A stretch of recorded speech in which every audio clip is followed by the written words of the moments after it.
Always welcome साथियों, digital class हमेशा आपके साथ। विद्वानों, अपनी प्रोडक्शन इंजीनियरिंग की सीरीज चल रही है। जो भी कंटेंट अब तक आपने पढ़ा है और आगे इस वीडियो में पढ़ने वाले हैं, सारा कंटेंट आपको पीडीएफ फॉर्मेट में अवेलेबल है। जिस तरह से मैकेनिकल इंजीनियरिंग, जनरल नॉलेज की अन्य सीरीज कंप्लीट अवेलेबल हैं। इस कंटेंट का इस्तेमाल आप SSC, RRB, state JEE, GATE, BTech, AMI के एग्जामिनेशन के लिए कर पाएंगे।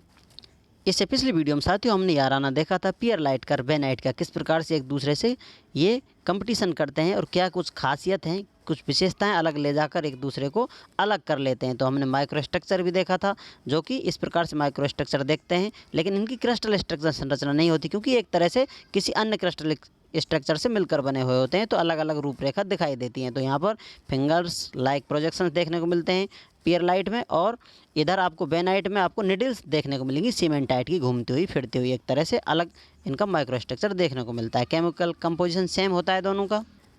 अब फिर से नज़र डालते हैं साथियों मार्टेनसाइट पर। एक बार पहले भी इसके बारे में संक्षिप्त जानकारी ले ली थी, थोड़ा और एक्स्ट्रा पॉइंट जान लेते हैं। मार्टेनसाइट क्या है साथियों? Hardest microstructure in the family of steels after heat treatment. जैसा आपको बताया था साथियों, हीट ट्रीटमेंट करने के बाद आपको मार्टेनसाइट प्राप्त होता है, क्योंकि एक टेम्परेचर से आप डायरेक्ट इसे ठंडा कर रहे हैं, तो क्वेंचिंग करने पर मार्टेनसाइट माइक्रोस्ट्रक्चर देखने को मिलता है, जिसका BCT body centre tetragonal crystal structure होता है, जो कि डायरेक्ट आप इसे यूज़ नहीं कर सकते।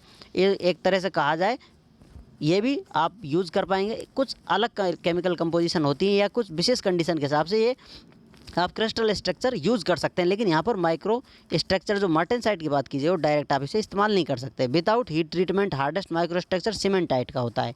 पहले जाना था साथियों, सीमेंटाइट बहुत हार्ड होता है, जिसमें कार्बन बहुत ज़्यादा मिला होता है।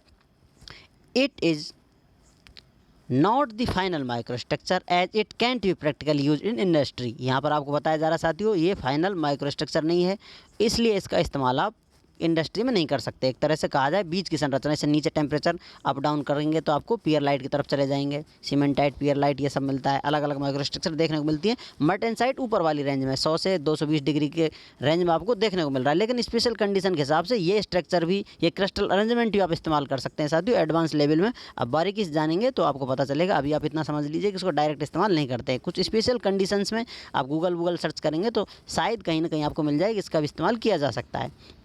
अब हार्डेस्ट बट मोस्ट ब्रिटल, ये हार्डेस्ट होता है और मोस्ट ब्रिटल होता है, तो एक तरह से प्रॉब्लम है। हार्डेस्ट तो है, लेकिन इतना ब्रिटल है कि इस पर आप चोट करेंगे या फिर इसके साथ दुर्घटना होती है तो ये टूट कर जर्जर हो जाएगा। एक तरह से इतने टुकड़े हो जाएंगे, एक समझ लीजिए मिट्टी मिट्टी हो जाएगा। लेकिन जब तक इसकी स्ट्रेंथ रहेगी, ब्रिटल रहेगा, काफ़ी सहन करता रहेगा, लेकिन पता नहीं कब ये आपको चोट दे जाए, इसलिए एक प्रॉब्लम है। तो इसका सॉल्यूशन करते हैं हम टेम्परिंग से।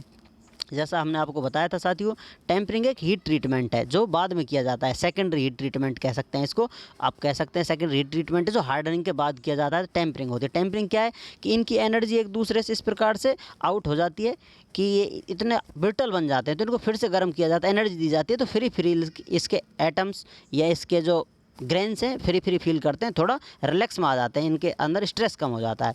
मार्टेनसाइट क्या है साथियों? Super saturated solution of carbon in alpha iron. यहाँ पर क्या है साथियों? सुपर सैचुरेटेड सॉल्यूशन है कार्बन का इन एल्फा आयरन में। एल्फा आयरन में कार्बन मिल रहा है। अब यहाँ पर साथियों देखिए, एल्फा आयरन में आपने कार्बन मिला दिया है। एल्फा आयरन का क्रिस्टल स्ट्रक्चर BCC होता है, बॉडी सेंटर्ड क्यूबिक होता है, इसमें आपने कार्बन मिला दिया है। अब कार्बन से जितनी रेंज है, जितना ले सकता है, सैचुरेटेड हो सकता है, वहाँ तक ये कार्बन लेगा, लेकिन अब फिर भी इसमें कार्बन मिलाते चले जाएंगे तो कार्बन को ये छोड़ देगा, क्योंकि इसको आवश्यकता नहीं है, कहाँ तक मिलेगा। एक लिमिट के बाद कार्बन मिलना बंद हो जाएगा। मोर देन लिमिट, लिमिट से अधिक आपको अलग कार्बन देखने को मिल जाएगा यदि आपने कार्बन डाल रखा है। अभी तक आपकी BCC क्रिस्टल स्ट्रक्चर है एल्फा फेराइट की, जो आपने एल्फा आयरन में कार्बन मिलाने पर एल्फा फेराइट प्राप्त कर लिया है, तो एक्स्ट्रा कार्बन आ गया है।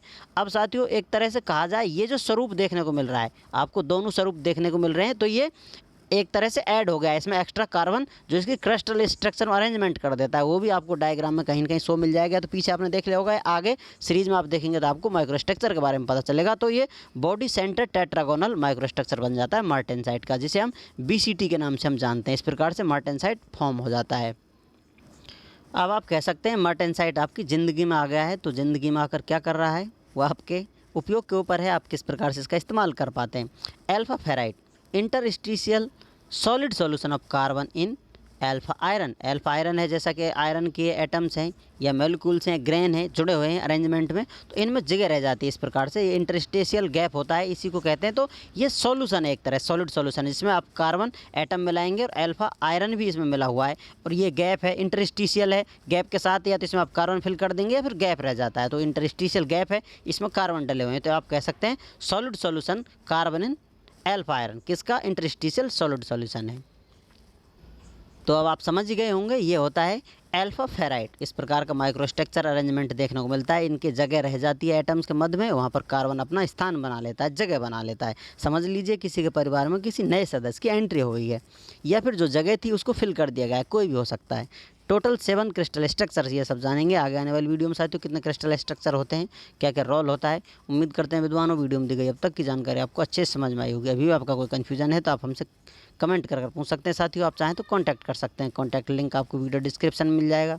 वीडियो को अंत तक देखने के लिए, चैनल को सपोर्ट करने के लिए आपका दिल की गहराइयों से बहुत बहुत धन्यवाद। मिलते हैं नेक्स्ट वीडियो में, तब तक पढ़ते रहिए, व्यस्त रहिए, मस्त रहिए। जय हिंद, वंदे मातरम।